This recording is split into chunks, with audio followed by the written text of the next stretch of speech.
So Will, I know that you're a pretty big fan of working remotely. I think that you have done that for a number of years, and uh, due to the times that we're in, a lot of people have had to, hone that skill in because they may not have had that prior to being forced into doing it right now. So, would love to just kind of hear your thoughts, suggestions, tips, and tricks on, how do you effectively work remotely, here going forward.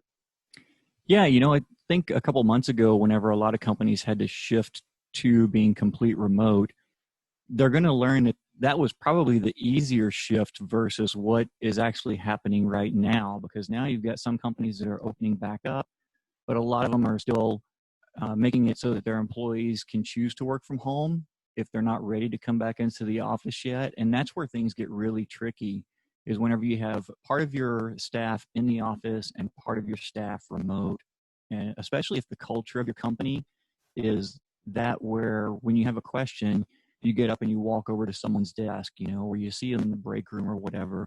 So when you have those remote employees, they miss out on a lot of that stuff. And so one of the things I've learned to deal with that is anytime that I get involved in a Google Hangout or a Zoom conference or anything like that, is understanding that 90% of this conversation has already taken place before I even knew that there was a topic. So the first role that I have whenever I go into a meeting is trying to figure out what that conversation was before I was engaged.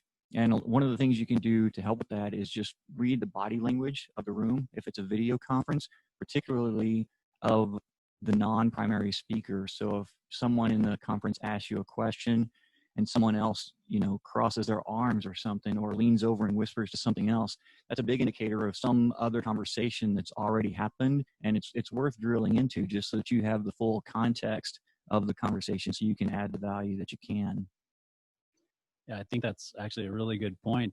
I hadn't really thought about that, but you're absolutely right that when you're not in the office, you may miss the conversation ahead of time, and you can see them disengaged on their cell phone, like you said, leaning over and saying something to somebody else. And yeah, I mean, I don't know that I had thought about that. When you started talking about the difficulties in going back, I expected you to go to, offices trying to figure out how to social distance and still have enough space, or how do they work their space now, or do we really even need an office now, right? I know there are a lot of those types of conversations going on. I mean, we're here at the Mac 6 Conscious Workspace in Tempe, and it's all about small businesses, many of them tech startups, and trying to decide, do I still need an office space? Is it beneficial for me to have this? And I know that that's a big deal as a real estate company, right, that's providing office space, trying to figure out what the future looks like and making sure that they're adapting to provide for the company's futures and how they envision them going forward. Yeah, it'll be interesting to see over the next year how many companies actually change their culture and their working environment permanently as a result of this. Yeah, and I think the jury's still out, right? But I do think that there are many companies that have already said, our employees are going to work from home through the end of the year. Some are saying many of our employees won't ever come back to working inside of an office. And so we are starting to see the first iterations of that, but there's certainly still more to come. Everybody can't work from home, right? Like every organization, that's not possible. You can't manufacture a car from home, right? So, there's still going to be people that have to come into offices or other workspaces to be able to accomplish things.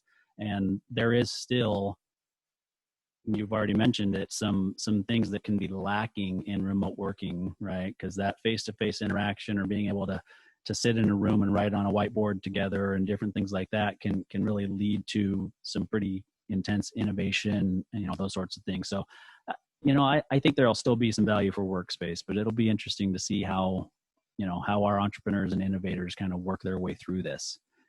Yeah, there's, I think one of the other difficulties in working remote is relying on text communication, because, as humans, when we communicate, most of our language comes from body language, facial expressions, tone of voice. And if you're typing a text message or a chat message or an email to someone, you lose all of that.